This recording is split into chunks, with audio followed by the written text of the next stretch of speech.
And now the state of the race. That's the focus of tonight's angle. Now, when the history of this campaign is written, will it be Trump's victory, the greatest political comeback of all time, or will it be Harris won by hiding from the press and denying her record? Well, just on the numbers alone, the race does seem very tight. The spread is a mere 2.2%, with Harris up 49.1 to 46.9 in Real Clear Politics. But the trends, and I love trends, analyzing them is so much fun, seem to be for MAGA momentum. Important to note that 46.9% is the best Trump has ever performed nationally at this point in the race.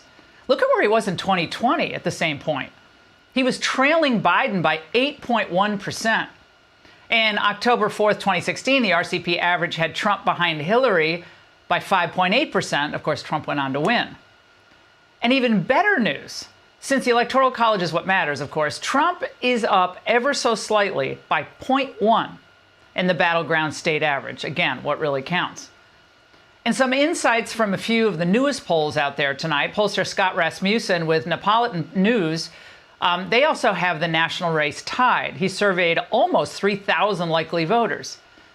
The hurricane response by the Biden-Harris administration, that's certainly not going to help them in either Georgia or North Carolina, but there's a wrinkle to that, and I'll get to that in a moment. Now, look, Americans know leadership when they see it. And Trump got to Georgia before either Biden or Harris did. And even the federal government, remember, it took just days for someone like an Elon Musk to get there. And he said he could restore internet service to most of the region if the government would just get out of the way. Of course, Musk would use Starlink. He's ready and willing to do so.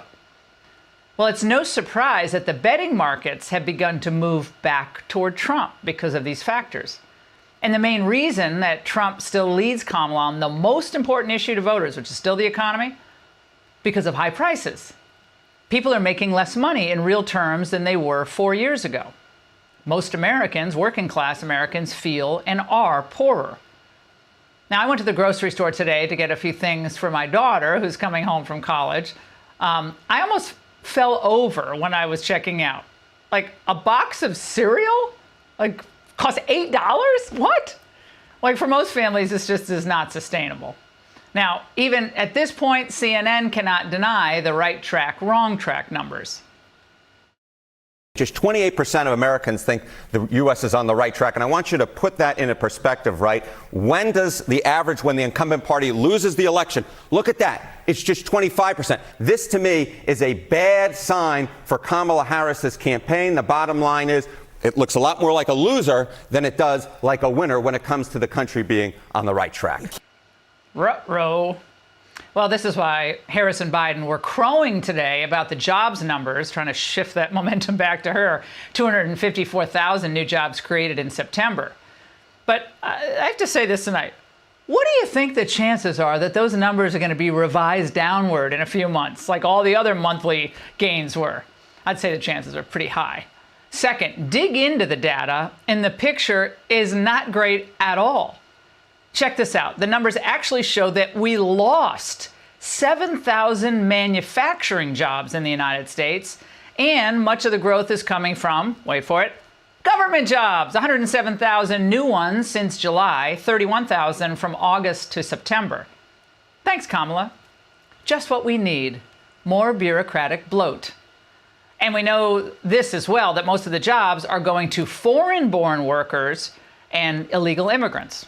Over the last year, they've gained 1.2 million jobs, while native-born workers dropped 825,000 jobs. Well, of course, Trump hit this today. You have illegals coming in and they're taking the jobs.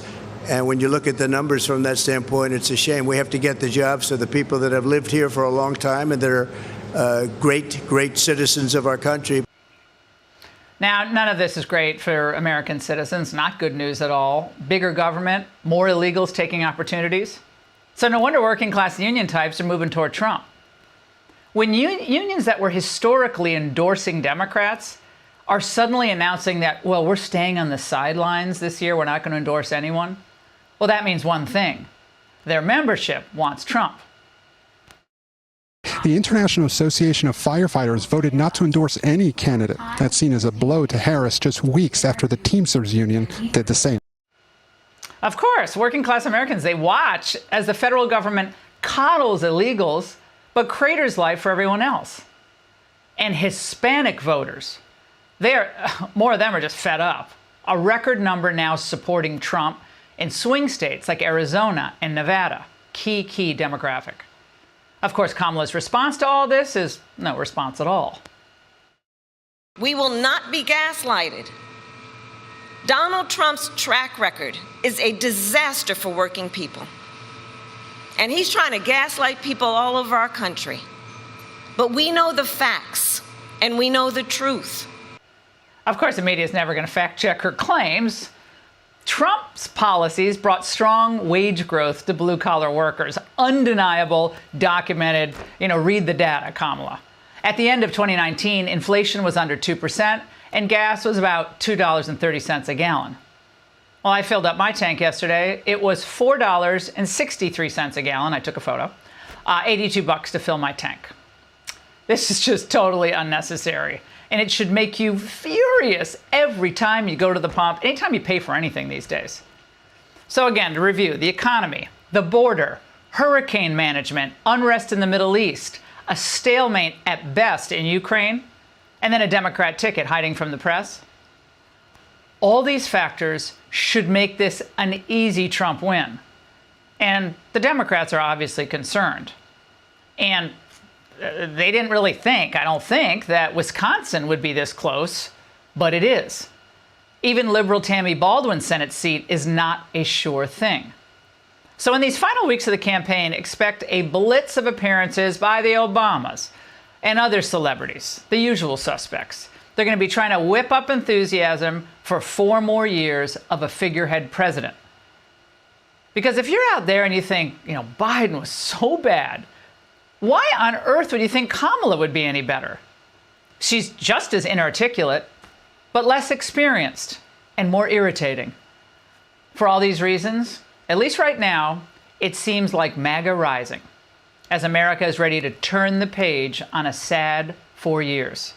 And that's the state of the race. Hey, Sean Hannity here. Hey, click here to subscribe to Fox News YouTube page and catch our hottest interviews and most compelling analysis. You will not get it anywhere else.